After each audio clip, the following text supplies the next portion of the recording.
What's good, Tackles and Tinnies listeners? Welcome back to the show. As you guys can see, I've gone full multimodal. I'm mixing things up. I want to get some feedback from you guys for future episodes. We've gone back to Riverside. We used to use Zencaster as our software service. However, Riverside allows us to get some screen sharing motions, and I think getting that multimodal presence, in typical school teacher, let's be honest, but having that multimodal presence, you guys can read it along as well, get some prompts, but we get that face-to-face as well. Let me know if you like this new type of setup, or I can revert back to just my face on the screen, or would you like a split screen again? But yeah, that feedback for me, really, really important, but let's just try this. But guys, those who are following on, welcome back to the show. We're doing every single team in the rugby league spectrum from the bottom to the top. We've done every single team in order, bar a couple. By now, you would have seen Chris with the Tigers, Morgan with the Rabbitohs, a couple of Supercoach here and there. But I want to leave the Melbourne Storm and the Brisbane Broncos to very last because I think we got to give them their roses being in the grand final, which means the Canberra Raiders are now up. So Raiders fans, rally around this one. You've got, I guess, the luxury of going multimodal, which is unreal. But let's get straight into it if I can figure this out. So there we go. Top of the ladder, number one. They were the best team in the comp in the regular season. Best, you have to get in the top four to give a chance of a grand final. We're going to get to that scenario with Ethan Strange having a bit of a hurdle with that. However, we'll get to that soon.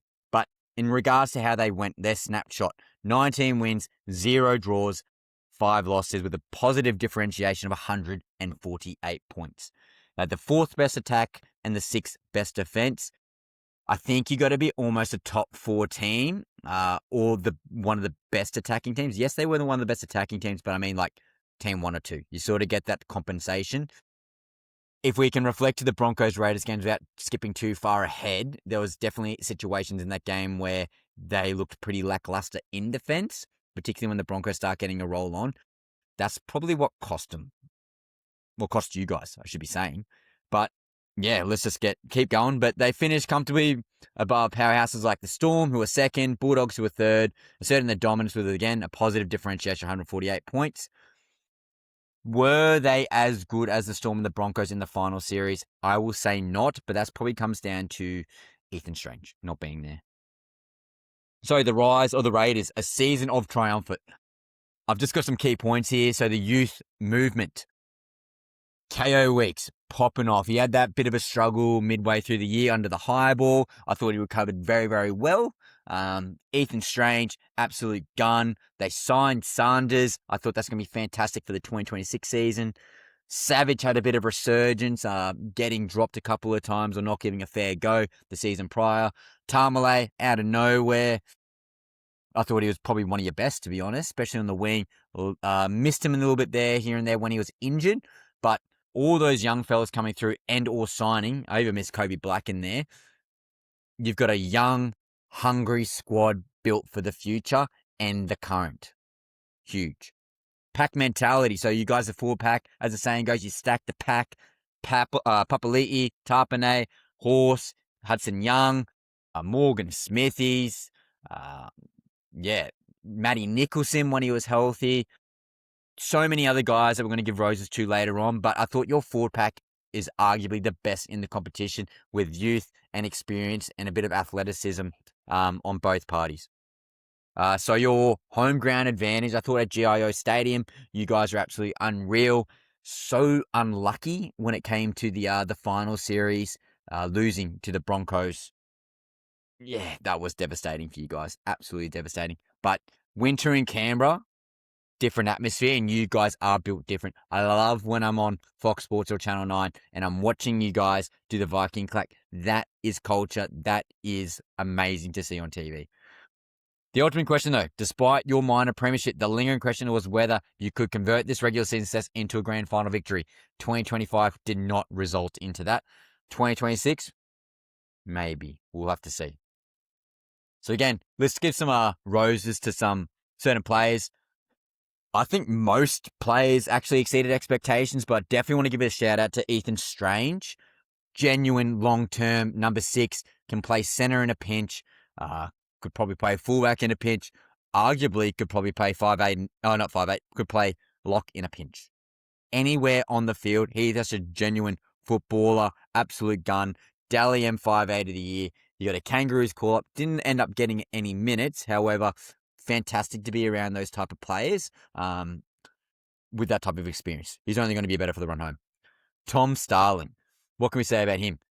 He had competitions with what? He had Owen Paddy, Danny Levi, and Tom Starling was that impact player off the bench for many, many years. Tom Starling had that conversation with Ricky Stewart at the back end of last year saying, I want to be a starter. I want to play big minutes. And I thought he, by far, was one of your most consistent and best players. And what I loved about Tom Starling was the energy and the leadership that he brings. He's a very good talker. He's got that dog in him. Everything that he does on and off the field is just winning culture. I love Tom Starling, and I hope he continues that great success into 2026. KO Weeks, again, as I mentioned earlier on, definitely had a bit of a rough patch under the high ball, but he got that out of his game within a couple of weeks. So many highlight reels, one of the fastest guys in the competition. Can play in the halves if need be. I think he's palmed off Chevy Stewart. I think he's got that fullback position on lock. He made so many winning plays. I remember when I was at Magic Round, we're going to talk about that potentially later on in the podcast. But yeah, that Magic Round play against the Melbourne Storm, unreal in the wet. I think guys like Morgan Smithies and Corey Horsburgh had that grunt in the middle, that aggro that you guys needed to go with those big top packs. I think you guys did that in tenfold. Again, both those boys can play big minutes if need be. That was the aggression we like to see. Tapine and Young also fantastic. I thought your wingers and Tamale and Savage, very, very good. Jed Stewart was very serviceable, but definitely Savage and Tamale were your two first choice wingers. Absolutely unreal. Work rate, speed, athleticism, youth, all those things go a very long way. Disappointments or question marks? I think Jamal Fogarty probably in the final series was the biggest question mark. Couldn't ice that Broncos game, and then the preceding week, both times was a bit of a letdown. He's gone to the Raiders. He's left the Raiders to go to the Manly Seagulls. Ethan Sanders come in. Kobe Black could potentially a sniff there. I think you're going to miss his leadership, and there's definitely question marks around that. We'll see. I thought he was good overall, very steady hand. Definitely was lackluster at parts, however. Look at that, guys. Multimodal. Some statement wins. Okay, some crucial victories against fellow premiership contenders and a clear message across the league. Definitely one of the biggest one was the Melbourne Storm game at Magic Round when you guys, KO Wicks did essentially the chip kick over at the very end, beats Pappenhouse and slides literally right in front of you behind the post. Unreal. Arguably, again, another one. This picture here with the Penrith Panthers. Cleary goes to the field goal. The commentators thought they got it. Hits the crossbar. Jed Stewart catches it. Off to Ethan Strange. Support play with KO Weeks. Pretty much run the entire field. I think it was like 105 metres or something crazy. What a try. Canberra Rays could score anywhere on the park, and that's what we love to see. On the road, so your road boys, so the young spines' ability to win tight games away. Huge. Okay, again, Raiders have to travel a fair bit due to not being an accumulator to Sydney.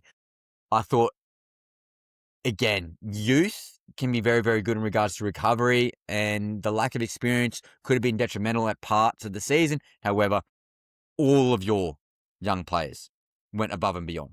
I can't really say anything bad about the Raiders at all, to be honest. Papali'i's return, I thought a guy who almost retired and left the league, he's re-upped again for another year. He got the call-up back again for the Queensland Maroons. Billy Slater, he knows what he's doing. But Papali'i broke the club's record in terms of most games. He had that amazing kick, and I remember another awesome moment. Ricky Stewart on the sideline was tearing up after Papali'i got that kick. That's the stuff you love to see. That is culture building. That is a place where you want to play. That is why I predict you guys will do very well for 2026. So let's get into some roster shake-ups, so new faces and departures. Key gains for 2026. You've got Jaden Brayley coming from the Newcastle Knights.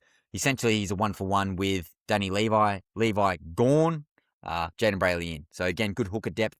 I don't predict he'll get much game time with Owen Paddy coming off the bench, and Tom Starling definitely solidifying that role. Siona for now, a versatile project player, middle edge, definitely could be a smoky for the extended bench. Guys, I'm so happy that I stuck with it. For those who've been watching along, the top 19 players, we'll get to that soon, but does he make the bench? Time will tell. Dane Laurie's come from the Penrith Panthers, utility outside back, fullback, 5'8", centre, wing, you name it, he can play it. He's definitely a guy who I think is an awesome pickup now, particularly with that new 19 bench rule.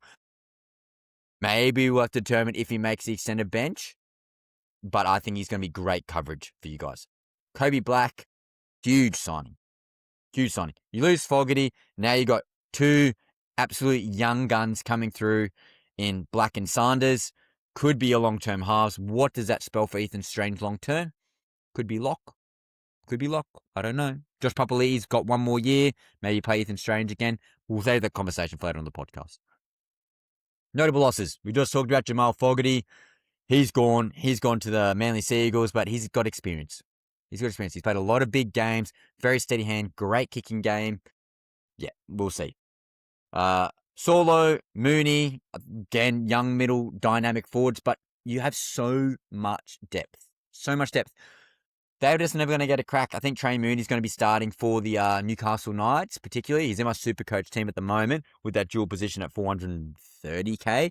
But yeah, big loss, but you have so much depth. So much depth. Danny Levi, he was the backup's backup for hooker. Experienced head, doesn't really affect you guys too much. I thought probably Albert Hopeway is the biggest guy to talk about here. Was potentially going to be starting over Tamale at the start of the year, and then he had that ACL injury, and then just couldn't get back into the squad after the ACL. Wish him all the best, but yeah, most of those guys aren't going to affect your team too much besides the Jamal Fogarty loss. But yeah, amazing to see again, as I reiterated before, Josh Papali'i re-signing for 2026. Now, you guys, your projected top 17, and then we're going to have to discuss the top 19. So, your outside backs. I've got KO Weeks, lock and load. No change there. I think that's pretty straightforward. So fast, so athletic, only getting better and more confident, especially after he lost a little bit of confidence under the high ball. Tamale and Savage on the wings, no changes there. Very young, very dynamic, already spoken, gave them their roses. In the centres, no changes again from 2025. I've got Timoko and Sebastian Chris, both New Zealand representatives, both absolute guns, powerhouses, strong, great in defence, good energy, very solid. Mate, your back five for the Canberra Raiders, unreal. In the halves, I got Ethan Strange, Dally M 5'8" of the year, absolute gun, eyes up football, Cameron Munster-esque. He's only going to improve with more game time. Huge, huge loss when he was injured or sick. Might have been sick. Yeah, I think he had like the flu or something, really bad flu. Hectic. You know, he must have been cooked if he like missed the semi-final. Ethan Sanders, he's got the first crack at halfback position. He'll also be your goal kicker in my eyes. Well, Ricky Stewart said that, not me. But Kobe Black definitely sniffing up the rear. Kobe Black and Sanders could potentially get a crack together at some point in the halves in 2026. Let me know in the comments, guys, if you think that might be the case. In your middles, I got Josh Papali'i and Joey Tapine. Definitely see them reigniting back into the middle. Very steady hands, great experience, huge motors, got that dog in him. Yeah, very happy with them. Hudson Young, Zach Hosking on the edges. Again, no change. Common theme, guys. A very common theme here. But Hudson Young, Australian representative, absolute gun. Zach Hosking went into his own.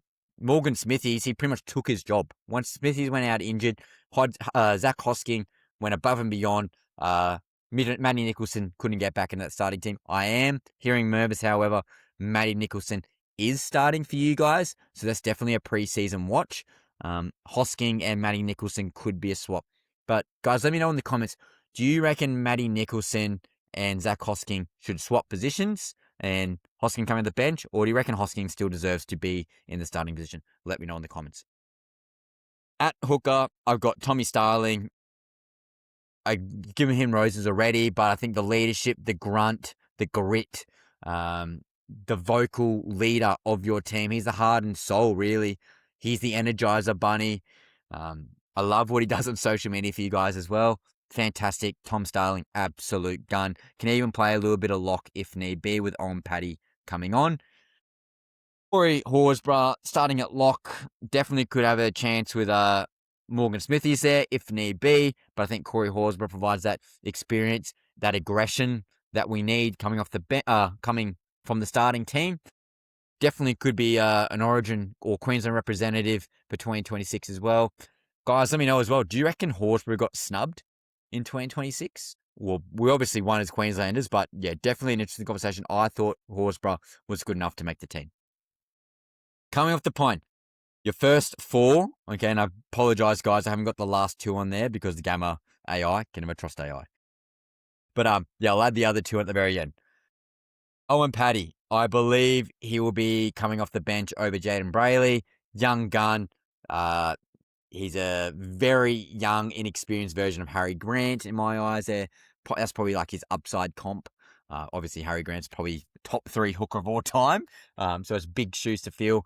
But what I saw from Owen Paddy, great running game, developing a kicking game. Obviously, good service from dummy half. Sammy Sasangi, I thought he was unreal for you guys. Great athleticism.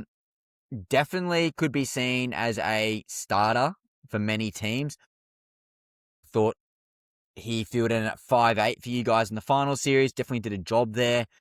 Very athletic, very versatile. Perfect guy coming off the bench for you. Can play middle or edge. Matty Nicholson, we're just giving a bit of a comparison before with Zach Hosking and Matty Nicholson. I thought he had a fantastic first year for you guys at that starting edge position.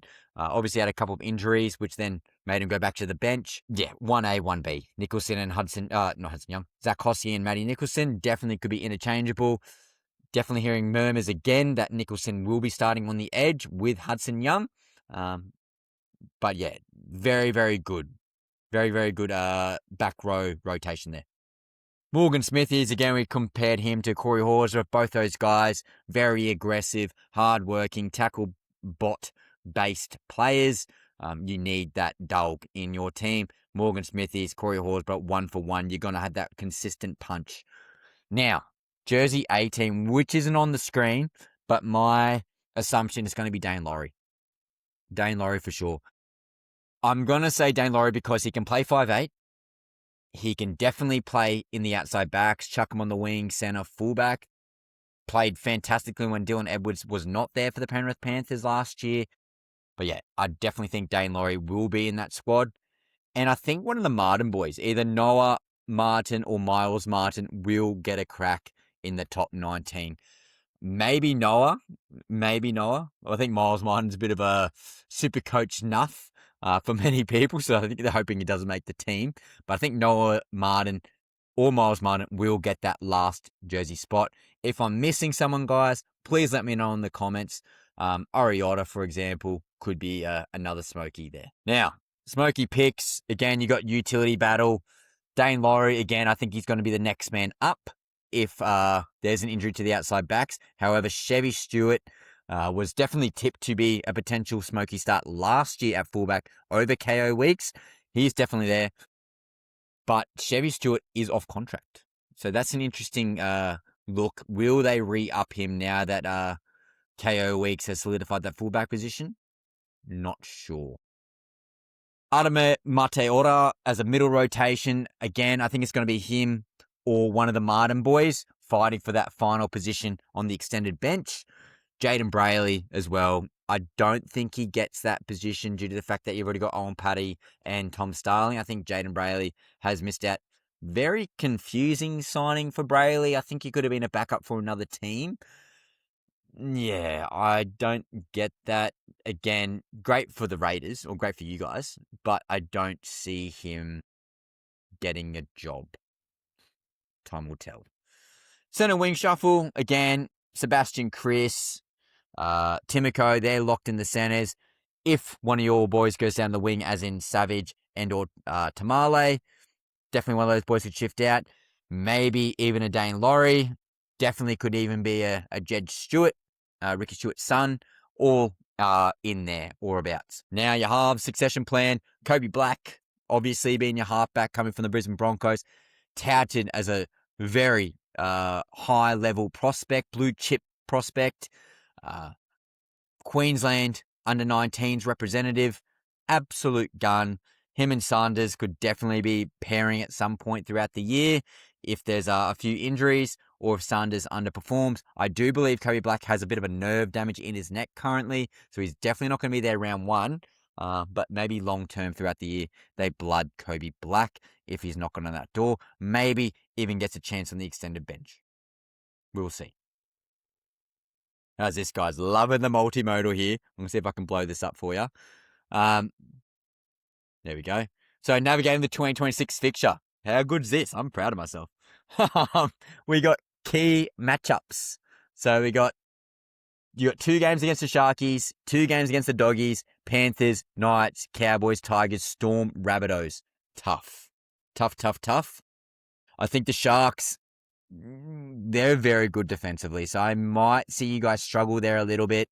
Bulldogs, again, another very tough schedule. They're very good defensively as well. Penrith Panthers due for a more consistent bounce back. The Knights should be better than they were, but you're definitely better than them on paper. Cowboys, one day they could put 50 on you, next day you're putting 50 on them. So who knows about them. Tigers, you're definitely better than them, but they might be competitive. Melbourne Storm, they're going to be hard. We can all agree, guys. They're going to be very, very hard. They're a very stacked team, even with the losses of Nas, Katoa, and Papi. And the Rabbitohs, team injured. Their team healthy at the start of the year. So depending where you verse them, which I think going off the chart in front of me, round 20 and round 6. Okay, so you're versing the Rabbitohs at Optus Stadium in Perth, and then you're going to be versing them at home at round 20 in Canberra. So there's 2 games to watch there. But this is your strength of schedule, guys. So for those who don't know, I look at Fox Sports, and they've given every single team a ranking. 17 being the easiest and 1 being the hardest. You guys got 14. Unreal. You guys must be happy. You had a fantastic regular season. Bit of a disappointing final series. However, you should be able to back it up in 2026 with the 14th strength of schedule, which means you're at the very, very best or lowest end of the strength side of things. Again, we talked about the teams versus twice. You got 12 games against 2025 top 8 sides with 6 against top 4 teams and 5 games against the bottom 4 teams. Guys, I think the strength of schedule is a bit how you're going. Reason why I say that is because I think every team on their day in 2026 can win. I'm honestly thinking that every team has gotten so much better. Everyone's teams are a lot deeper. I honestly think any team can win. That's how good it is. Which is great for TV, great for listening and viewership, but doesn't really help the strength of schedule in my eyes. Tell me if I'm wrong, guys. Tell me if I'm wrong. Don't bag the Titans, though. Buy in home form. You got a late buy in round 26. Provide a crucial freshen up before finals. You could even give 2 weeks. Give 2 weeks against the Cowboys, depending where you guys are ranked. If you've locked in a top 4 position, you could even give guys 2 weeks off. Would you want 2 weeks off, guys, or would you reckon you play everyone in round 27? Even if you've locked in a top 4 team, let me know in the comments. Unique quirk, you got no home game until round 3, followed by a critical 4-week block at GIO. So you got Panthers, Finns, Cowboys, Roosters. 3 of those 4 teams, I'm not going to say which Queensland team, Cowboys. Yeah, I think those games will be very, very tough. Can that homestead be good enough? We'll see. Now, big questions and bold predictions to your 2026 outlook. Can you win it all? I think so. I think your depth across the park in every single position is unreal. Is this spine got enough experience and or confidence to go to the next level? That I'm unsure of. I think you guys looked pretty rattled after you losing to the Broncos in that devastating. I mean, devastating loss. I was upstairs watching this game with my family. I'm like, Broncos are cooked. Broncos are so cooked. Walsh is off. Paddy Carrigan's off. You guys are up like 3 tries. And then bang, bang, bang, bang. Try. You guys were up 2 points at the very end of the game. Walshy goes to the 40-meter field goal. Zach Hosking whacks his knee. Can't do that. Gets a kick in front of the post. And then we all know what happens after that. Ben Hunt, see you later, champ. But that was a devastating battle wound. But I think you got to earn some scars and get some baggage to go to the next level. Who knows? It could be a blessing in disguise for you guys. Am I cap or fact on that comment, guys? Hooker Harmony. How do you balance between Starling, Paddy, and maybe even Brayley?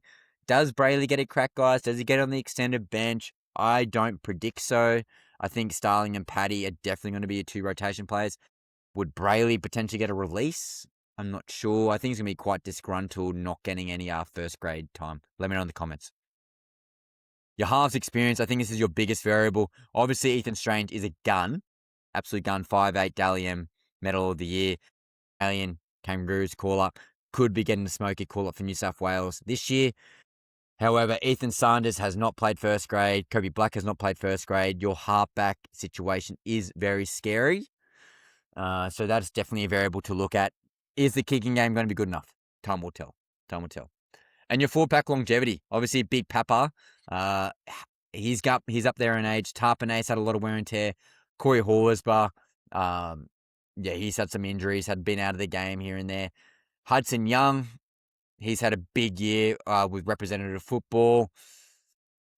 Have they got enough depth? I think so. I think they're going to maintain intensity, and I wouldn't be surprised if they rest players throughout the year due to the fact that they do have that depth and some guys coming through, particularly like guys like Tapane and Big Papa.